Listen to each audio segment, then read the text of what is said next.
Good afternoon, TikTok. Hope all is well. This particular clip is going to be in regards to witchcraft and the occult.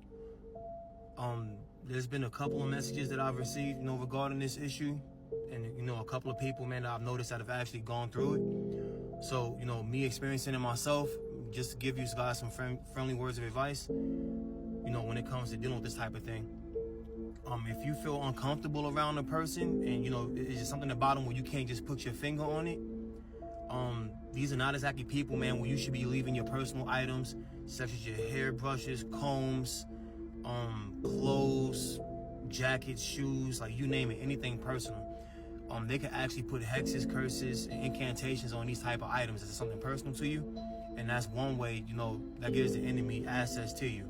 So just be mindful, man, of where you're leaving your personal. Another form of witchcraft in particular, would be, dead animals, just showing up around either your workplace or around your home. So, if you know your environment pretty well, this is not a normal or natural thing, chances are, it's going to be something supernatural.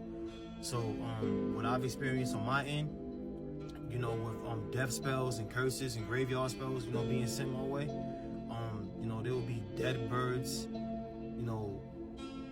rabbits, even in some cases the dogs or deers, whatever the case may be. But they would all literally be all around the property. And it got to the point, man, where it was just abundant amounts of them. The maintenance team would clean this stuff up, and then the next day it will reappear, with different birds and different animals. So, just be mindful of that.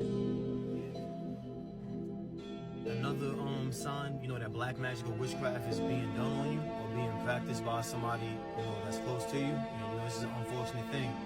It's always somebody, man, that's closest to us as far as being one of God's elected, God's chosen people. That's sent here to do a specific task or an assignment, to establish God's dominion in the earth. So it's an uncomfortable truth, but it is what it is. It's always somebody closest to you. Seeing a large amount of crows or vultures, that's another sign. That's something I also encountered too, dealing with this satanic or occult group. They were literally flying around my house. They were flying around in my job. They would even post up on the rooftops, and watch me walk from place to place, when I was making my rounds. So,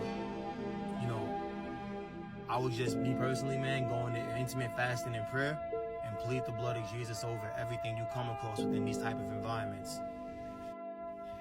Prayers to counteract these type of things, man, would be Psalms 109, Psalm 35, Psalms 91,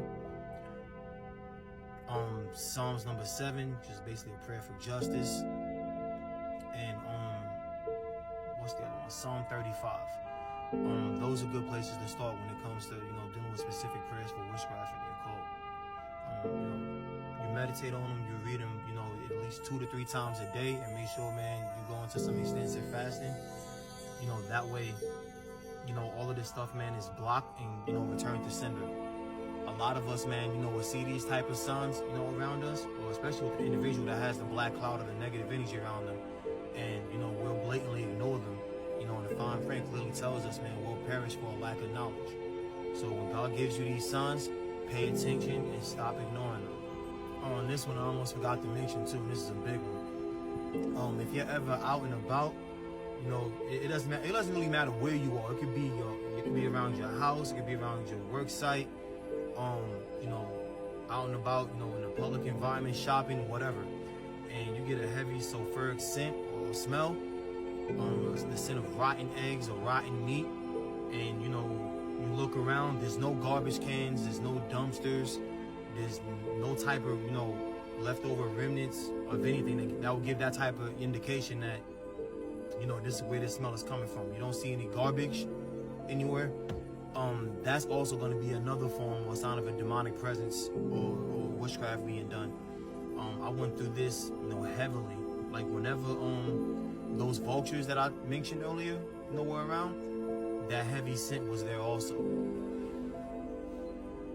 And to continue off of this particular subject, we also have to be mindful of who we allow to prepare our food. I know many of you don't want to hear this, but you got to understand something. A person's physical hands are just as wicked as their soul. So we have to be mindful of who we allow, to handle our food, period. It doesn't matter who it is or where you go or how you may view this. If you know somebody, man, has issues with you, or they have like a dark black cloud around them, or heavy demonic presence on them, there's no need for this individual to be handling your food in no way, shape, or form. Incantations, hexes, and curses will also be put on food. And then, after you ingest it, you end up getting severely sick, and it causes complications with your health. Something that I've also have gone through.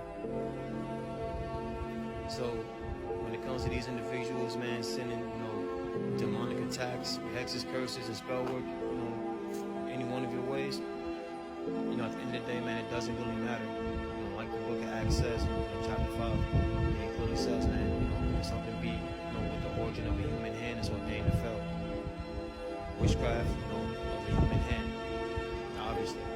But if something, have the hand of God that's actually within it, these people won't be able to overthrow you. So that's something to meditate on and keep that in mind. Thank you guys, and God bless.